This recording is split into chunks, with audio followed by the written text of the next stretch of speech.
Polish বা নগর রাষ্ট্র বলতে কী বুঝো? খুব গুরুত্বপূর্ণ প্রশ্ন। 2014, 15, 17, 19 সালে ফাইনাল পরীক্ষায় এসেছে। উত্তর: খ্রিস্টপূর্ব 5ম থেকে 4র্থ শতকের মধ্যে গ্রিসে বেশ কিছু ক্ষুদ্র ক্ষুদ্র রাষ্ট্রের অস্তিত্ব ছিল। এইসব ক্ষুদ্র রাষ্ট্রগুলিকে পলিশ বা নগর রাষ্ট্র বলে।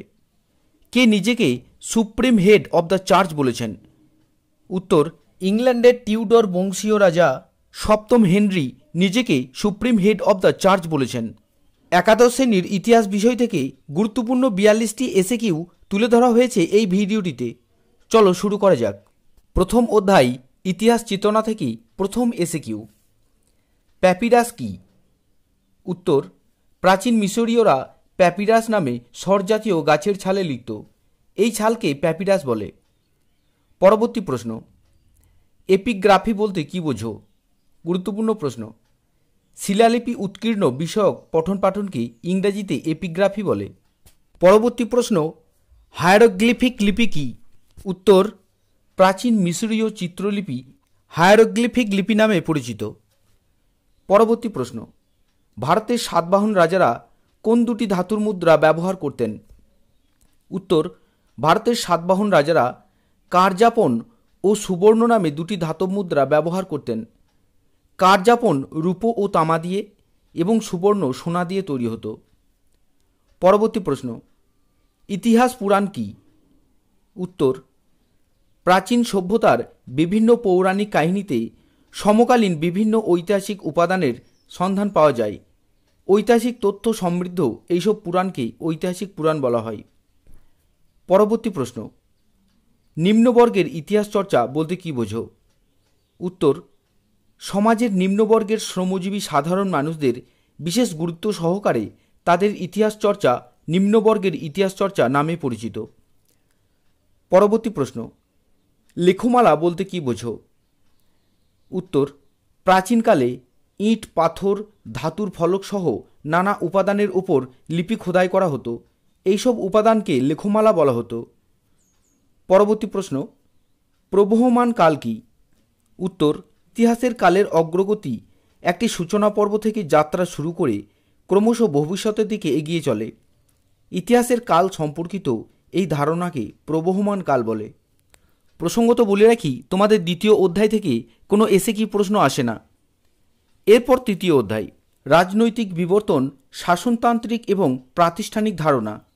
এই তৃতীয় অধ্যায় থেকে প্রথম প্রশ্ন দেখো, পলিশ বা নগর রাষ্ট্র বলতে কী বুঝো? খুব গুরুত্বপূর্ণ প্রশ্ন। 2014, 15, 17, 19 সালে ফাইনাল পরীক্ষায় এসেছে। উত্তর: খ্রিস্টপূর্ব 5ম থেকে 4র্থ শতকের মধ্যে গ্রিসে বেশ কিছু ক্ষুদ্র ক্ষুদ্র রাষ্ট্রের অস্তিত্ব ছিল। এইসব ক্ষুদ্র রাষ্ট্রগুলিকে পলিশ বা নগর রাষ্ট্র বলে। পরবর্তী প্রশ্ন, অলিম্পিক ক্রীড়া প্রথম কবে শুরু হয়েছিল? উত্তর: খ্রিস্টপূর্ব 776 অব্দে অলিম্পিক খেলা প্রথম শুরু হয়েছিল। পরবর্তী প্রশ্ন, দুটি অরাজতান্ত্রিক মহাজনপদের নাম লেখো। উত্তর: দুটি অরাজতান্ত্রিক মহাজনপদের নাম হল ব্রিজি এবং মল্ল। পরবর্তী প্রশ্ন, অটোমান কারা? উত্তর: 1285 খ্রিস্টাব্দে ওসমান তুর্কি আঙ্কারা থেকে কনস্টান্টিনেপল পর্যন্ত সাম্রাজ্য স্থাপন করেন। তার নাম অনুসারেই তার বংশের লোকেরা অটোমান তুর্কি নামে পরিচিত। পরবর্তী প্রশ্ন, জাস্টিনিয়ান কোড কি? গুরুত্বপূর্ণ প্রশ্ন। উত্তর: প্রাচীন রোমান সভ্যতায় প্রচলিত আইন কানুনগুলির উপর নির্ভর করে সম্রাট জাস্টিনিয়ান 4000 আইন সংবলিত এক আইনবিধি করেন। এটি হল জাস্টিনিয়ান কোড। পরবর্তী প্রশ্ন, অ্যাক্রোপলিস কি? উত্তর: অধিকাংশ পলিশ বা নগর রাষ্ট্রের কেন্দ্রস্থলে একটি উঁচু স্থান বা পাহাড়ি অঞ্চলে পলিশের শাসনকেন্দ্র প্রতিষ্ঠিত হতো। এই অঞ্চলটিকে অ্যাক্রোপলিস বলা হতো। পরবর্তী প্রশ্ন, জনপদ কি? নির্দিষ্ট কোনো উপজাতি জনগোষ্ঠীর নির্দিষ্ট কোনো বসতি হল জনপদ। জন শব্দের অর্থ হল উপজাতি এবং পদ শব্দের অর্থ হল পা। পরবর্তী প্রশ্ন, ভারতের নেপোলিয়ন কাকে বলা হয়? উত্তর: গুপ্ত সম্রাট সমুদ্রগুপ্তকে ভারতের নেপোলিয়ন বলা হয়। এরপর চতুর্থ অধ্যায় রাষ্ট্রের প্রকৃতি এবং এর উপাদান। প্রথম প্রশ্ন, অর্থশাস্ত্রের বিষয়বস্তু কি? উত্তর, কৌটিল্যের অর্থশাস্ত্রের বিষয়বস্তু হল রাষ্ট্রনীতি, চন্দ্রগুপ্ত মৌর্যের শাসন ব্যবস্থা, বিচার ব্যবস্থা, ভারতীয় সমাজ, নারীর অবস্থা প্রভৃতি বিষয়ের আলোচনা হয়েছে অর্থশাস্ত্রে। পরবর্তী প্রশ্ন, কে নিজেকে supreme head of the church বলেছেন? উত্তর, ইংল্যান্ডের টিউডর বংশীয় রাজা সপ্তম হেনরি নিজেকে supreme head of the church বলেছেন। পরবর্তী প্রশ্ন, সিসেরো কে ছিলেন? উত্তর, সিসেরো ছিলেন একজন শ্রেষ্ঠ রোমান বাগ্মী, রাষ্ট্রচিন্তাবিদ এবং আইনজ্ঞ। পরবর্তী প্রশ্ন, প্যাট্রিসিয়ান ও প্লেবিয়ান বলতে কী বোঝো? উত্তর, রোমের প্রজাতান্ত্রিক রাষ্ট্র ব্যবস্থায় নাগরিকরা মূলত দুটি শ্রেণীতে বিভক্ত ছিল। এক, রাষ্ট্রীয় অধিকারভোগী প্যাট্রিসিয়ান বা অভিজাত শ্রেণী, এবং দুই, রাষ্ট্রীয় অধিকার বঞ্চিত প্লেবিয়ান বা সাধারণ প্রজা। অর্থাৎ প্যাট্রিসিয়ান হল রোমের অভিজাত শ্রেণীর নাগরিক এবং প্লেবিয়ান হল রোমের রাষ্ট্রীয় অধিকার বঞ্চিত সাধারণ প্রজা। পরবর্তী প্রশ্ন, টমাস ক্রমওয়েল কে ছিলেন? উত্তর, ইংল্যান্ডের টিউডর রাজবংশের আমলে একজন উল্লেখযোগ্য মন্ত্রী ছিলেন টমাস ক্রমওয়েল। পরবর্তী প্রশ্ন, অ্যাক্ট অফ সুপ্রিমেসি আইন কে কবে পাস করেন? উত্তর, ব্রিটিশ পার্লামেন্ট 1534 খ্রিস্টাব্দে অ্যাক্ট অফ সুপ্রিমেসি আইন পাস করেন। পরবর্তী প্রশ্ন, ইক্তা শব্দের অর্থ কী? উত্তর, ইক্তা শব্দের অর্থ হল এক অংশ। পরবর্তী প্রশ্ন, ওয়াতন জায়গির বলতে কী বোঝো? গুরুত্বপূর্ণ প্রশ্ন। উত্তর, ভারতবর্ষের কিছু স্থানীয় জমিদার বা সামন্ত রাজা মুঘলদের কাছে চাকরি গ্রহণ করলে তাদের বংশ পরম্পরায় ভোগ করা জমিগুলিকে বেতনের বিনিময়ে ওয়াতন জায়গির হিসেবে বংশ পরম্পরায় ভোগ দখল করার সুযোগ দেওয়া হতো। এটাকেই বলা হতো ওয়াতন জায়গির। পরবর্তী প্রশ্ন, একটি বাড়তি প্রশ্ন দিলাম। গুরুত্বপূর্ণ প্রশ্নটি সংসদ নমুনা প্রশ্ন। হবসের লেভিয়াথান গ্রন্থ রচনার রাজনৈতিক প্রেক্ষাপট কী ছিল? খুবই গুরুত্বপূর্ণ প্রশ্ন, সংসদ নমুনা প্রশ্ন। ইংল্যান্ডের পিউরিটানজনিত গৃহযুদ্ধে জীবন ও সম্পত্তির ধ্বংস সাধন হবসের অন্তরে যে প্রতিক্রিয়ার সৃষ্টি করেছিল তারই ফসল ছিল লেভিয়াথান গ্রন্থ। এটিই ছিল লেভিয়াথান গ্রন্থের রাজনৈতিক প্রেক্ষাপট। এরপর পঞ্চম অধ্যায়, অর্থনীতির বিভিন্ন দিক। প্রথম প্রশ্ন, ফিপ কি? উত্তর, ইউরোপে সামন্ততান্ত্রিক ব্যবস্থায় ঊর্ধ্বতন সামন্ত প্রভু তার অধীনস্থ নিম্ন সামন্তকে যে ভূখণ্ড দান করত তাকে ফিপ বলা হতো। পরবর্তী প্রশ্ন, দাস অর্থনীতি কি? উত্তর, প্রাচীন রোমান, মিশরীয় ও ভারতীয় সভ্যতার অর্থনীতিতে কৃতদাস প্রথার গুরুত্বপূর্ণ ভূমিকা ছিল। কৃতদাসদের শ্রমের ভিত্তিতে গড়ে ওঠা এই অর্থনীতি দাস অর্থনীতি নামে পরিচিত। পরবর্তী প্রশ্ন, ভ্যালাস বলতে কী বোঝো? উত্তর, সামন্ততান্ত্রিক পিরামিডের সর্বনিম্ন স্তরে অবস্থানকারী অগণিত দরিদ্র কৃষকদের বলা হতো ভ্যালাস। গুরুত্বপূর্ণ প্রশ্ন।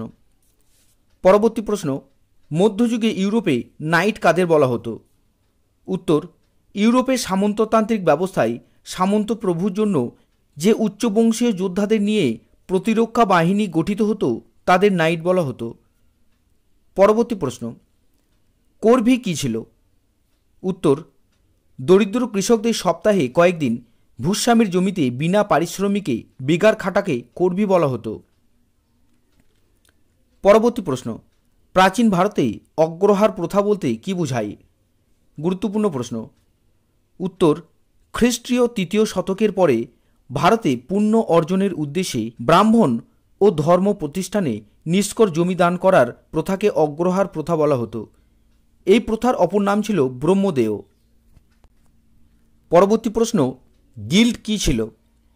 উত্তর, মধ্যযুগে ইউরোপে ব্যবসায়ী ও কারিগর শ্রেণীর নিজেদের স্বার্থে গড়ে তোলা সংগঠন হল গিল্ড। পরবর্তী প্রশ্ন, নিগম কাকে বলে? উত্তর, প্রাচীন ভারতে শিল্পী, কারিগর বা বণিকরা নিজেদের স্বার্থ সুরক্ষিত করার জন্য যে নিজস্ব সংগঠন গড়ে তোলে সেই সংগঠনই হল নিগম। এর পরবর্তী ষষ্ঠ অধ্যায়, সামাজিক ঘটনার স্রোত। প্রথম প্রশ্ন, হেল্থ কারা ছিলেন? উত্তর, প্রাচীন গ্রিসের স্পার্টার সর্বাপেক্ষা নির্যাতিত ও শোষিত ক্রীতদাসদের হেল্থ বলা হতো। পরবর্তী প্রশ্ন, শক কারা? ভারতের প্রথম শক রাজা কে? উত্তর, প্রাচীনকালে বিভিন্ন সময়ে ভারত আক্রমণকারী মধ্য এশিয়ার একটি অশ্বারোহী যাযাবর জনগোষ্ঠীকে বলা হতো শক। দ্বিতীয় অংশের প্রশ্ন, ভারতের প্রথম শক রাজাকে? এর উত্তর, মোয়েস বা মগ ছিল ভারতের প্রথম শক রাজা। পরবর্তী প্রশ্ন, ব্রাত্য কারা? উত্তর, ব্রাত্য হল বৈদিক যুগে পশুপালক ও যাযাবর জীবিকাযুক্ত একটি প্রাচীন জনগোষ্ঠী। পরবর্তী প্রশ্ন, রাজপুত জাতির উৎপত্তি সংক্রান্ত যে কোনো দুটি তত্ত্বের নাম লেখো। উত্তর, রাজপুত জাতির উৎপত্তি সংক্রান্ত দুটি তত্ত্ব হল 1 নম্বর অগ্নিকোল তত্ত্ব এবং 2 নম্বর আর্য জাতি তত্ত্ব। পরবর্তী প্রশ্ন, স্ত্রীধন বলতে কি বোঝায়? উত্তর, প্রাচীন ভারতে পিতৃতান্ত্রিক সমাজে নারীকে সম্পত্তি রাখার যে অধিকার দেওয়া হয়েছিল তার নাম স্ত্রীধন। পরবর্তী প্রশ্ন, অগ্নিকুল তত্ত্বের প্রবক্তা কে? উত্তর, অগ্নিকুল তত্ত্বটির প্রবক্তা হলেন ব্রাহ্মণ কবি চাঁদ বরদাই। পরবর্তী প্রশ্ন, মিশরের প্রথম মহিলা ফেরাও কে ছিলেন? উত্তর, মিশরের প্রথম মহিলা ফেরাও ছিলেন নেফারতিতি। পরবর্তী প্রশ্ন, প্রাচীন ভারতে দ্বিজ নামে কারা পরিচিত ছিল? উত্তর, প্রাচীন ভারতে ব্রাহ্মণ, ক্ষত্রিয় ও বৈশ্যরা দ্বিজ নামে পরিচিত ছিল। পরবর্তী প্রশ্ন, ভারতে হুন আক্রমণ কবে হয়? এদের নেতা কে ছিলেন? উত্তর, খ্রিস্টীয় 4র্থ শতকে ভারতে হুন আক্রমণ হয়। এদের নেতা ছিলেন তোরমান ও তার পুত্র মিহিরকুল। এটা ছিল একটি অতিরিক্ত প্রশ্ন। এই ছিল কয়েকটি গুরুত্বপূর্ণ এসিকিউ প্রশ্নগুলি। আশা করি তোমাদের কাজে লাগবে। ভিডিওটি দেখার জন্য ধন্যবাদ।